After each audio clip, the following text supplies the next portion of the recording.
Assalamualaikum warahmatullahi wabarakatuh.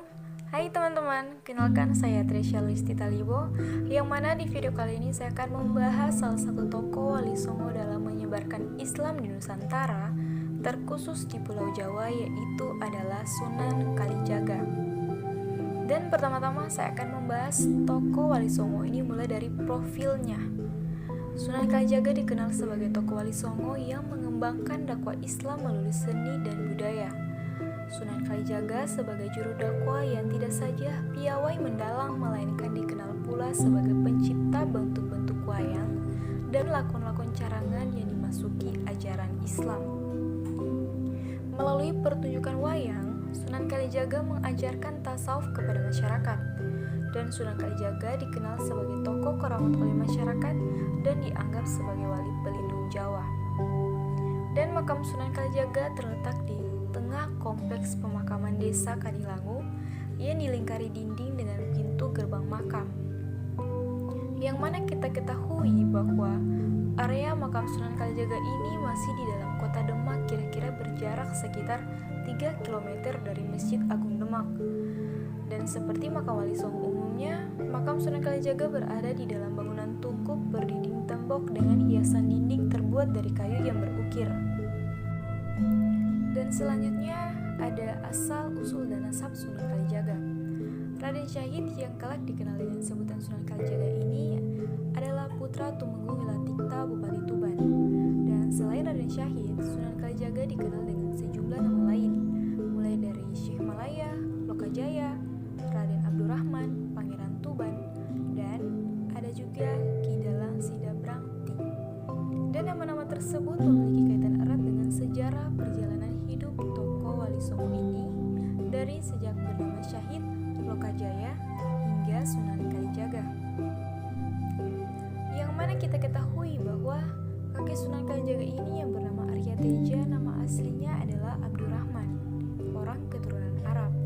Karena berhasil mengislamkan Adipati Tuban yang bernama Aryadikara, Abdurrahman mengawini putri Aryadikara. Ketika menggantikan kedudukan mertuanya sebagai Bupati Tuban, Abdurrahman menggunakan nama Arya Teja. Dan dari perkawinan dengan putri Aryadikara ini, Arya Teja memiliki putra bernama Arya Wilatikta. Sebelum menikah dengan putri Aryadikara, Arya Teja telah menikah dengan putri Raja Surabaya yang bernama Arya Lembusura. Dari pernikahan itu, Arya Teja memiliki seorang putri yang dikenal dengan nama Nyai Ageng Manila yang kelak diperistrikan oleh Sunan Ampel. Dan selanjutnya kita akan membahas pendidikan dan pengembangan keilmuan oleh Sunan Kalijaga.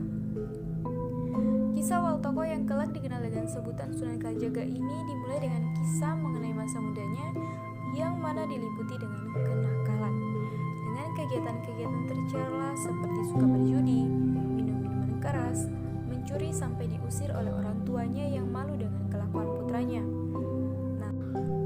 Namun, dengan diusir dia tidak menjadi baik, malah semakin nakal dengan menjadi perampok dan membuat kerusuhan di hutan Jatisari dan membuat semua orang ketakutan.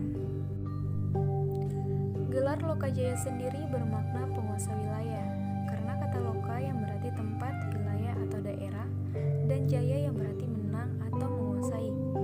Dan dari satu sisi nama lain, Lokajaya dapat ditafsirkan memiliki kaitan dengan simbol-simbol tantrisme, karena sebutan Lokajaya semakna dengan Wisesa Dharani yang berarti penguasa bumi, cakra bumi, pemimpin lingkaran cakra, dan cakrabuana yang lazim digunakan oleh pengamal ajaran Bahriwa Tantra. Selain nama Lokajaya dan Raden Syahid, Sunan Kalijaga pada awalnya juga disebut dengan nama Syekh Malaya.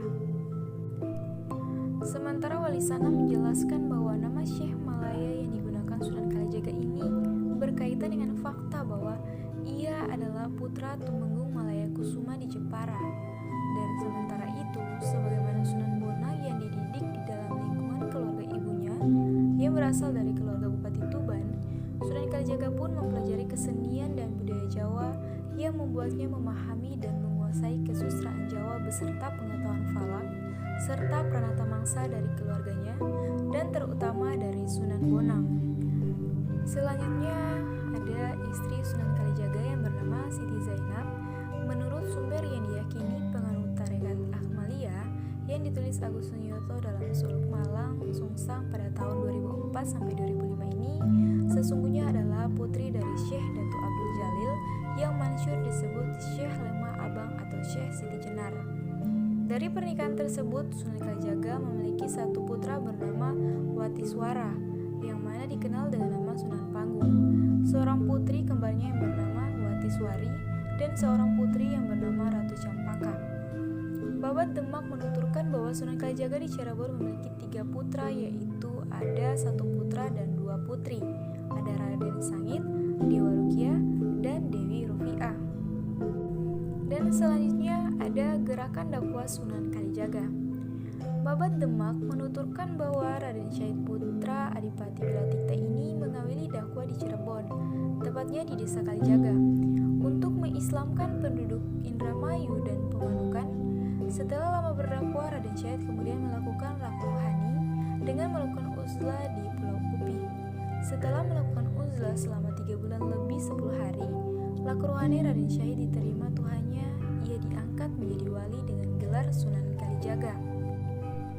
Dan seperti wali-wali lain, dalam berdakwah Sunan Kalijaga sering mengenalkan Islam kepada penduduk lewat pertunjukan wayang yang sangat digemari oleh masyarakat yang masih menganut kepercayaan lama. Dengan kemampuannya yang menakjubkan sebagai dalang dan ahli memainkan wayang, Sunan Kalijaga selama berdakwah di Jawa bagian barat dikenal penduduk sebagai dalang yang menggunakan berbagai nama samaran.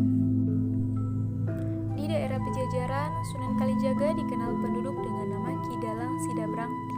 Di daerah Tegal, Sunan Kalijaga dikenal sebagai Dalang Barongan dengan nama Ki Dalang Bangkok. Di daerah Purbalingga, Sunan Kalijaga dikenal sebagai Dalang Topeng dengan nama Ki Dalang Kumendung, sedangkan di Majapahit dikenal sebagai Dalang dengan nama Ki Unehan.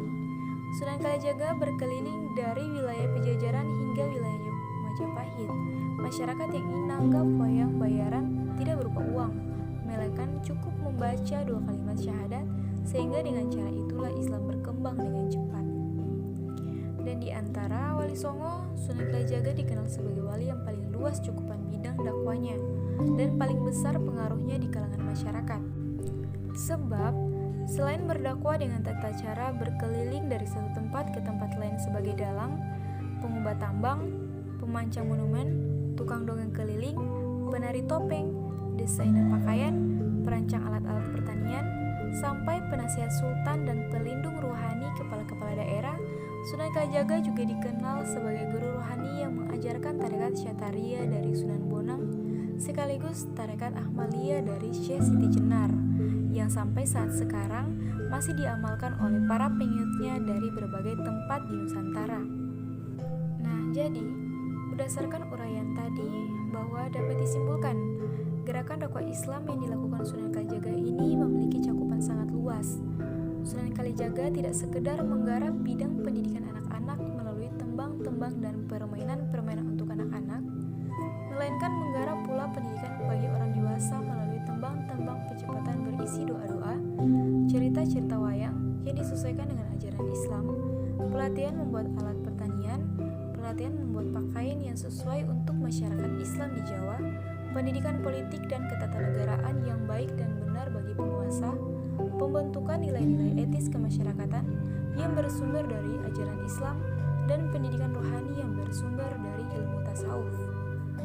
Tidak ada satupun catatan dari naskah-naskah historiografi yang menetapkan kapan Sunan Kalijaga wafat, kecuali bahwa wali termasyhur ini wafat dan dikebumikan di Kadilagu dekat Demak. Sunan Kalijaga digambarkan sebagai wali berusia lanjut dan mengalami perubahan sejak zaman Majapahit akhir, Demak, Pajang, hingga masa awal Mataram. Sunan Kalijaga dianggap sebagai pelindung kerajaan Mataram.